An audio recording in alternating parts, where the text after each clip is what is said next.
Bismillahirrahmanirrahim. Assalamualaikum warahmatullahi wabarakatuh. Innal hamdalillah nahmaduhu wa nasta'inuhu wa nastaghfiruh wa na'udzubillahi min syururi anfusina wa min sayyiati a'malina may yahdihillahu fala mudilla lahu wa man yudlil fala hadiyalah. Asyhadu an la ilaha illallah wa la syarikalah wa asyhadu anna Muhammadan abduhu wa rasuluh. Ya ayyuhallazina amanu taqullaha haqqa tuqatih wa la tamutunna illa wa antum muslimun. Ya ayyuhannasu taqu rabbakumul ladzi khalaqakum min nafsin wahidah wa khalaqa minha zawjaha wa basa minhuma rijalan katsiran wa nisaa. Wattaqullaha allazi tasaaluna bihi wal arham. Innallaha kana 'alaikum raqiba. Ya ayyuhallazina amanu taqullaha wa qulu qawlan sadida yuslih lakum a'malakum wa yaghfir lakum dzunubakum wa may yuti' rasulahu faqad faza fawzan 'azima. Amma ba'du fa inna asdaqal hadits kitabullah wa khairal hadi haji Muhammad sallallahu alaihi wasallam wa sharral umuri muhdatsatuha fa inna kulla muhdatsatin bid'ah wa kulla bid'atin dhalalah wa kulla dhalalatin finnar. Kita masih membacakan kitab Madarijus Salikin karya Ibnu Qayyim Al-Jauziyah. Masuk kepada judulnya Nafsu yang Tercela dan Tuhan Pemberi Karunia. Ya, sebelumnya kita sudah kalau orang yang disiksa oleh Allah itu sudah sebelumnya ditegakkan hujah. Sekarang masuk ke bab nafsu yang tercela.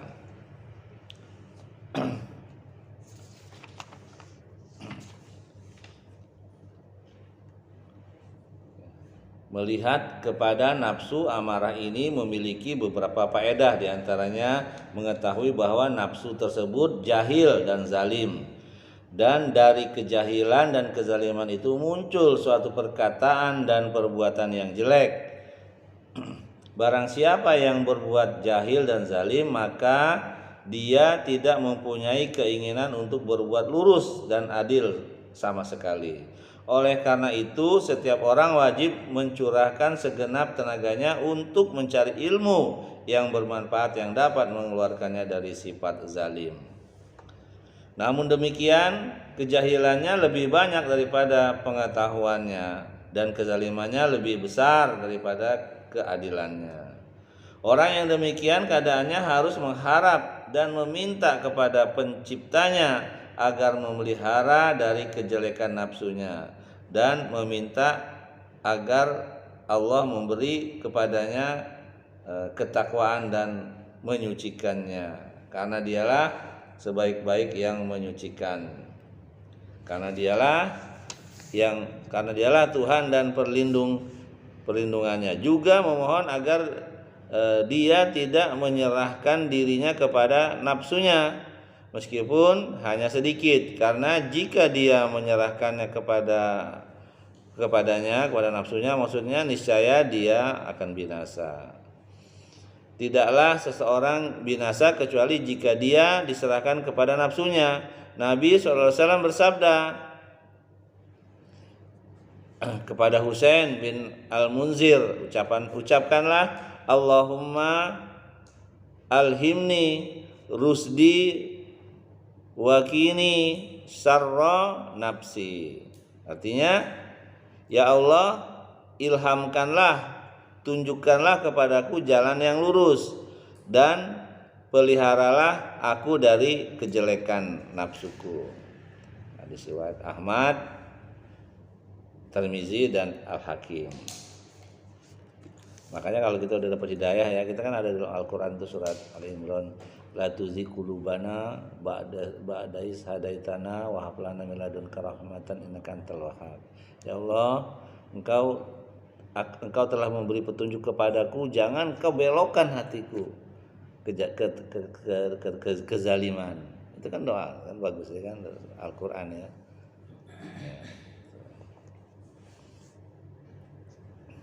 Karena kita bisa aja disimpangkan sama Allah. Di dalam khutbah hajat nikah ya ini, beliau mengucapkan alhamdulillah nahmaduhu wa nasta'inuhu wa nastaghfiruh wa na'udzubillahi min syururi anfusina wa min sayyiati a'malina. Ini ini seperti yang pembukaan tadi yang saya ucapkan ya. Ini juga kita berlindung kepada Allah. Segala puji alhamdulillah nahmaduhu, segala puji kepunyaan Allah, kita memujinya. Wa nasta'inu wa nastaghfiru wa na'udzubillahi min syururi anfusina wa min sayyiati a'malina, seterusnya ya. Kita memujinya dan memohon pertolongan kepadanya, memohon petunjuknya, memohon ampunan kepadanya, dan kita memohon perlindungan kepada Allah dari keburukan amal, maksudnya nafsu itu kan amal, keburukan nafsu kita dan dari kejelekan amal kita. Sini jelas, wa na'udzubillahi min syururi anfusina wa min sayyiati a'malina. Wa na'udzubillah itu aku berlindung kepada Allah dari keburukan nafsu dan kejelekan amal kita. Karena amal kita ini kan kebanyakan jeleknya. Sholat buru-buru, kan? Sholat pikirannya kemana-mana, melayang-layang, ya kan? Jadi kan amal buruk gitu. Walaupun menurut kita bagus. Makanya orang sholat itu, sholat nih bareng-bareng nih, amalnya beda-beda, nggak sama. Ada yang dapat 100%, ada yang cuma dapat 80%, ada yang dapat cuma 20%, ada yang dapat cuma 10%, ada yang nggak dapat. Cuman dia dapat sholat aja, tapi pahala nggak dapat. Ada, gitu. Nabi berkata seperti itu. Sallallahu alaihi wasallam, ya wallahu a'lam. Kemudian Allah berfirman dalam surat At-Taghabun ayat 16, yang artinya, dan barang siapa dipelihara dari kekikiran dirinya, maka mereka itulah orang-orang yang beruntung. Kita berlindung juga dari pelit, dari kikir. Karena biasanya manusia itu cenderung pelit, cenderung kikir, ya kan? Itu cenderung itu, karena setan selalu ini. Mau sedekah, ntar ada. Lama-lama lupa, ya kan? Keperluan ini, keperluan itu. Maka kalau udah niat sedekahin aja buru-buru. Karena kalau kayak itu gak jadi, coba aja deh. Saya mau sedekah 1 juta, banyak juga. Ntar banyak juga ya.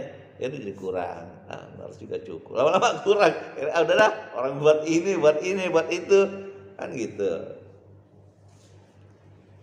Kayak kalau udah punya niat begitu lah, buru-buru aja. Jangan ditunda. Kebaikan gak boleh ditunda. Ya. Itu dalil yang pertama. Yang kedua, Allah juga berfirman dalam surat Yusuf ayat 53. Sesungguhnya nafsu itu selalu menyuruh kepada kejahatan. Nafsu menyuruh kepada kejahatan. Sama dalam ibadah, kalau mengikuti hawa nafsu, jadi keliru. Barang siapa mengetahui hakikat nafsu dan karakternya, tahulah bahwa nafsu adalah sumber segala kejelekan dan tempat kembali segala kejahatan. Semua kebaikan yang ada padanya adalah karunia dari Allah yang diberikannya kepadanya, bukan dari nafsu itu sendiri, sebagaimana Allah berfirman dalam surat An-Nur ayat 21, ya, surat yang ke-24, artinya, sekiranya tidaklah karena karunia Allah dan rahmatnya kepada kamu, ya, kepada kamu sekalian, niscaya tidak ada seorang pun dari kamu bersih dari perbuatan-perbuatan keji dan munkar itu selama-lamanya. Jadi kalau bukan karena kasih sayang Allah, kita ini akan keji terus, akan jahat terus. Jadi karena kasih sayang Allah, dan kita minta, ya kan? Kayak kita sholat nih, kan kita minta amal, kita menyembah. Seperti aku menyembah kepadamu, iyyaka na'budu, aku hanya menyembah kepadamu. Wa iyyaka nasta'in, dan aku minta apa itu? Ihdinas siratal mustaqim.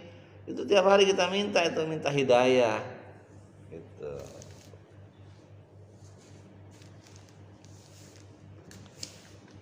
Kemudian dalil yang berikutnya surat Al-Hujurat, ya, surat ke-49 ayat 7.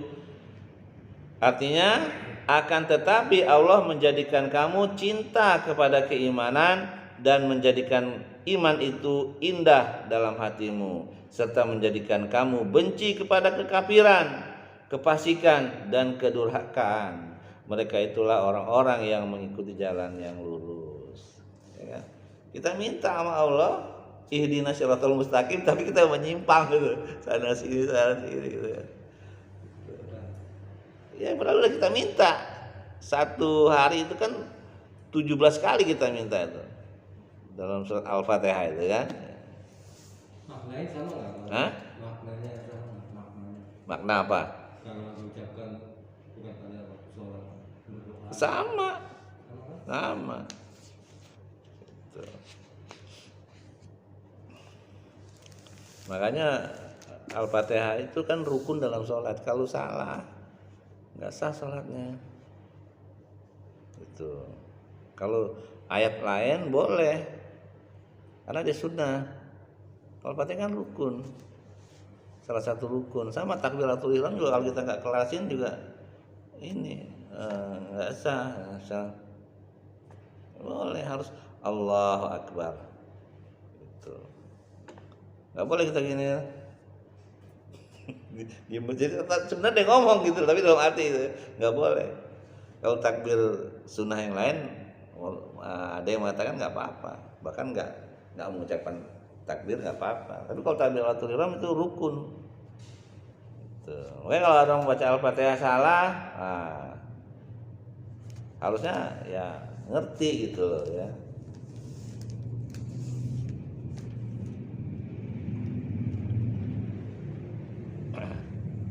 Jadi karena karunia Allah lah ya, kita cinta kepada keimanan, menjadikan iman itu indah dalam hatimu. Tanda-tandanya kalau kita nggak melakukan kebaikan, kita gelisah. Misalnya kita nggak sholat lupa, atau kita pergi susah jauh carinya, pasti hati kita gelisah. Itu tanda-tanda iman, ya kan? Kita mikir, mana sih mau masjid juga ada di situ. Nah, itu kan tanda-tanda kita takut nggak bisa sholat kan gitu.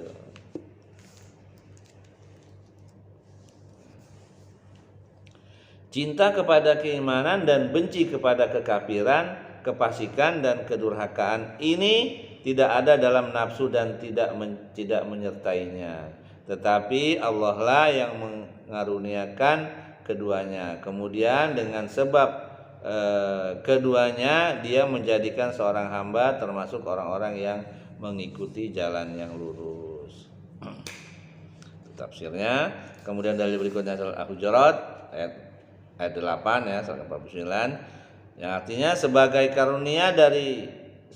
karunia dan nikmat dari Allah, dan Allah Maha mengetahui dan Maha bijaksana.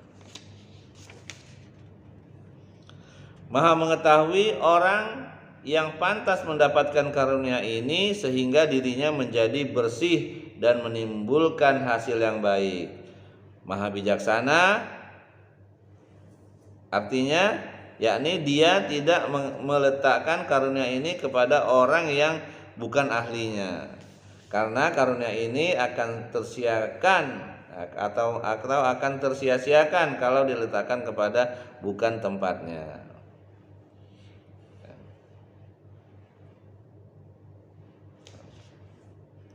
Di antara faedah melihat tempat dan sumber jinayah atau nafsu amarah ialah sebagaimana dikatakan oleh pengarang Al-Manazil ya, sebagai berikut. Kata beliau rahimahullah, rahasia yang kedua, dia mengetahui bahwa penglihatan orang yang memperhatikan dengan benar kejelekannya pasti tidak akan menyisakan satupun kebaikan untuknya sama sekali, karena dia berjalan di antara kesaksian karunia dan pencarian aib diri dan amalnya. Ya, kalau kita bisa muhasabah ya, menghisab diri kita sendiri, kita akan sadar. Jangan kita, gue udah sholat, gue udah jaga, jangan merasa bangga gitu. Karena belum tentu diterima Allah ya. Kita nggak tahu amal mana yang diterima Allah yang bisa memasukkan kita ke dalam surga. Satu aja, masa seperti ada ulama tabi'in itu ya, Hasan Basri dia bilang, aku lebih senang mengetahui satu aja sholat farduku diterima sama Allah dari 5 waktu itu daripada dunia dan isinya diserahkan kepadaku, katanya. Tuh, luar biasa. Dia lebih senang saat dikabarin aja ya, isyamu diterima gitu kan. Subuhmu diterima. Dia lebih senang itu daripada dikasih dunia seluruhnya, dunia isi dan isinya. Itu sekelas Al Hasan Basri gitu kan. Itu imam tabi'in itu, ulama besar. Nah, kita baru sholat yang 5 waktu ke masjid terus udah bangga jadi tahun ya kan. Lama padahal lu nongkrong mulu katanya kan gitu. Kan nggak boleh begitu kan, itu udah ujub namanya, udah bangga diri. Justru kita harus tawadu itu kita nggak boleh merendahkan orang. Nasihatin boleh, merendahkan nggak boleh. Di sini maksud beliau bahwa orang yang memiliki basirah tentang dirinya dan basirah tentang hak-hak Allah, sedang dia benar-benar berada di dalam pencariannya, maka penglihatannya terhadap kejelekan-kejelekannya tersebut tidak akan menyisakan kebaikan sama sekali bagi dirinya. Dia tidak akan menghadap kepada Allah melainkan dalam keadaan sudah bangkrut atau pailit dan miskin papa, karena apabila dia memeriksa aib cacat dirinya dan amalnya, niscaya dia tahu bahwa hal itu tidak layak untuk Allah dan barang dagangannya tidak dapat digunakan untuk membeli keselamatan dari azab Allah. Apabila untuk mendapatkan pahala Allah yang terbesar, kalau dia melakukan suatu amal dengan tulus karena Allah, berusaha untuk selalu bersama Allah, menyisihkan waktunya untuk melihat karunia Allah pada dirinya, menyadari bahwa karunia itu semata-mata dari Allah, bukan dari dirinya, dan bahwa dia sebenarnya tidak layak mendapatkannya, maka pasti dia akan senantiasa menyaksikan karunia Allah terhadap dirinya dan menyaksikan aib dari dirinya dan amalnya. Karena siapa yang mencarinya niscaya dia akan mengetahuinya. Ini termasuk jenis ma'rifah yang paling luhur, yang paling bermanfaat bagi hamba. Karena itu Sayyidul Istighfar ya, Sayyidul Istighfar atau penghulu istighfar yang berbunyi yaghfiruz dzunuba illa anta. Sayyidul Istighfar itu Allahumma anta rabbi. Terus Sayyidul Istighfar induknya istighfar ya. Allahumma anta rabbi la ilaha illa anta khalaqtani wa ana abduka wa ana ala hadika wa dika mastata'tu, seterusnya. Itulah. Sini yaghfiruz dzunuba illa anta. Ya Allah, Engkau adalah Tuhanku. Tidak ada Tuhan yang wajib diibadahi selain Engkau. Engkau yang menciptakan aku dan aku. Nah, ini dari itu terakhir ya, ini panjangnya ini ya. Allahumma anta rabbi la ilaha illa anta khalaqtani wa ana abduka wa ana ala hadika wa wadika mastata'tu a'udzubika min syarri ma sana'tu abu laka bi nikmatika alayya wa abu bi dzambi faghfirli innahu la yaghfiru dzunuba illa anta. Hafal udah kan? Belum ya? Ini zikir pagi ini. Istighfar induknya istighfar. Jadi istighfar penghulunya istighfar ya. Sayyidul Istighfar. Jadi kita baca Allahumma anta rabbi la ilaha illa anta khalaqtani wa ana abduka, saya adalah hamba, wa ana abduka, ya kan, wa ana ala ahdika wa wa'dika mastata'tu a'udzubika min syarri ma sana'tu abu laka bi nikmatika alayya wa abu bi dzambi faghfirli fa innahu la yaghfiru dzunuba illa anta. Harus dihafalin. Karena ini Kalau kita membaca ini dengan tulus, dengan ikhlas, dengan yakin, kita wafat surga. Karena kita memuji Allah. Kita merendahkan diri kita, saya ini hamba-Mu ya Allah. Ya kan? Dijelaskan di sini, aku terikat pada janji denganmu, ya, untuk mematuhi perintah dan laranganmu, dan aku percaya pada janjimu semampuku. Semampuku.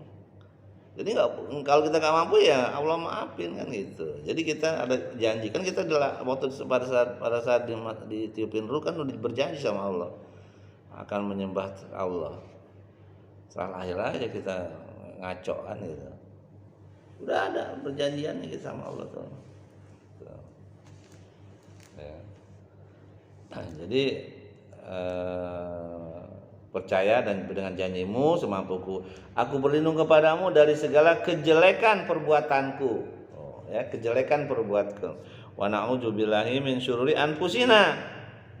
Nah, gitu kan? Aku kembali kepadamu dengan nikmatmu, ya, dari segala kejelekan perbuatanku. Aku kembali kepadamu dengan nikmatmu kepadaku, dan aku kembali kepadamu dengan dosa-dosaku. Maka ampunilah aku, karena sesungguhnya tidak ada yang mengampuni dosa-dosaku kecuali Engkau. Masya Allah, ini luar biasa nih. Allah, kita pahamin ya. Rububiyah, ilahiyah, dan tauhid Allah, dan pengakuan bahwa Dia adalah penciptanya yang mengetahui tentang dirinya, karena Dia tidak menciptakannya dalam suatu ciptaan yang memiliki kelemahan dan kekurangan dalam menunaikan haknya, serta pengakuan bahwa Dia adalah hambanya yang ubun-ubunnya berada di tangannya dan di dalam genggamannya. Dia tidak dapat lari darinya dan tidak ada perlindungan baginya selain Dia. Oh, ini tafsirnya nih. Kita nggak punya daya itu kan. Diri kita tuh ada dalam genggaman Allah, itu hati kita ini. Juga berisi komitmen di bawah janjinya, yaitu perintah dan larangannya yang telah disampaikan lewat lisan Rasulullah SAW, bahwa yang demikian itu adalah menurut kemampuanku, semampunya, ya kan? Bukan menurut penunaian hakmu yang semestinya. Kalau ngikutin Allah semuanya kan berat kita, ya kan? Allah tidak meminta itu, lakukan semampumu. Makanya dalam surat Al-Baqarah, la yukallifullahu nafsan illa wus'aha. Tapi kita juga nggak boleh berlindung dengan itu, ya. Istilahnya maksud saya gini, orang saya nggak mampu, ya udah apa adanya aja lah, nggak mau nambah kan nggak boleh gitu. Apa adanya aja gitu kan, Allah maafin kan gitu. Nggak boleh juga. Karena yang demikian itu tidak dapat dilakukan manusia, melainkan hanya sekedar mencurahkan kemampuan. Sekalipun demikian, aku membenarkan janjimu berupa pahala kepada orang-orang yang taat kepadamu dan siksaan bagi orang-orang yang bermaksiat kepadamu. Aku akan senantiasa memenuhi janji setia kepadamu dan membenarkan janjimu. Kemudian aku mohon perlindungan kepadamu dari keburukan kekuranganku dalam menunaikan dan mematuhi perintah dan laranganmu.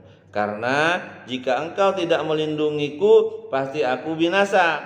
Sebab mengabaikan hakmu merupakan sebab kebinasaan. Aku tunduk kepadamu dan mematuhi perintahmu dengan nikmatmu kepadaku.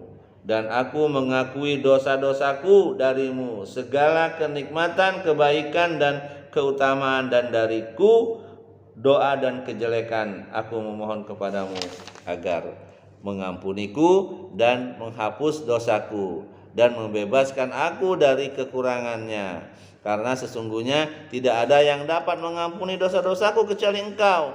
Karena itu doa ini merupakan penghulu istighfar dan ubudiyah yang tulus.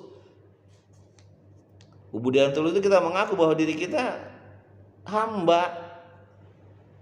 Kalau bahasa kasarnya jongos lah gitu kan gitu. Tapi belagu kan gitu ya. Gitu ya.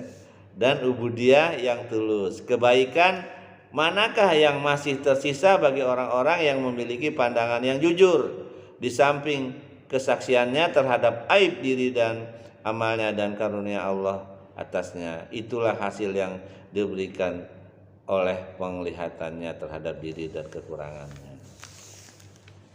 Luar biasa ini ya, tafsir daripada Sayyidul Istighfar ya. Tuh. Makanya udah hafalin.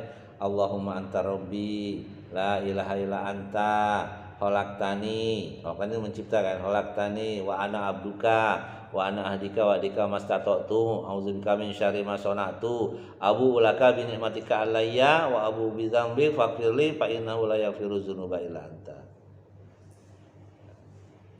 Cukup itu aja. Kalau kita nggak hafal semua ya, zikir pagi petang gitu kan, terus dihafal sih. Cara ngapalnya lewat buku tutup. Kalau kita tiap hari pasti hafal ya. Tuh. Nah, ini bagus, umur tidur juga bagus kita baca.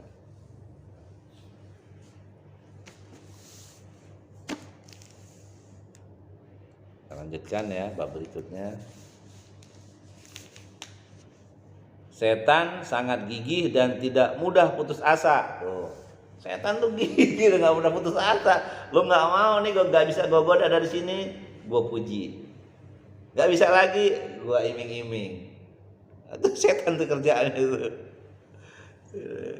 Nggak ada putus asanya dia. Hah? Manusia putus asa. Banyak putus asanya gitu. Kalau setan nggak ada. Ini judulnya bagus sekali ini ya. Harus. Bunuh diri. Hah? Bunuh diri. Satu keluarga bunuh diri. Iya. Kita bacakan sedikit ya.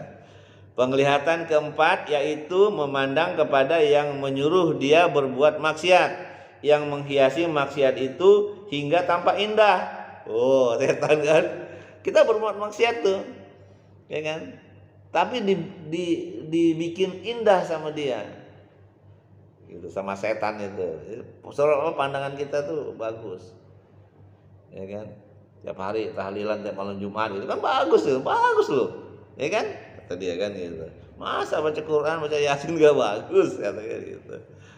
Setan ini yang membuat dia jadi indah. Makanya pelaku bid'ah itu dia susah mau taubat karena dia merasa bagus, merasa benar amalnya. Itu beratnya. Makanya kita tuh dianjurkan beramal itu sesuai dengan apa yang diajarkan oleh Rasulullah gitu. Kalau Rasulullah nggak ada, ya udah ngapain kita ini capek-capek sih gitu kan gitu. Jadi maksiat itu tampak indah dibuatnya untuknya, dan yang menganjurkannya yaitu setan yang ada pada dirinya. Dengan memandang dan memperhatikannya, maka ia akan menjadikan setan sebagai musuh. Kalau dia tahu ya, berusaha menjaga diri secara maksimal dari godaannya, memelihara diri sadar dan senantiasa ingin terhadap apa yang diinginkan oleh musuh tersebut, sedang ia tidak merasa, karena setan ingin merintanginya dengan 7 macam rintangan. Luar biasa ini. Sebagiannya lebih sulit dari sebagian yang lain, dan ia tidak akan beralih dari rintangan yang berat kepada yang di bawahnya, kecuali jika ia tidak berhasil dengan merintangi tersebut. Oh, usaha setan luar biasa ya. Ini panjang. Iya, 7 coba ini. Itu padahal banyak ya kan. 7 yang paling berat ini. Gitu.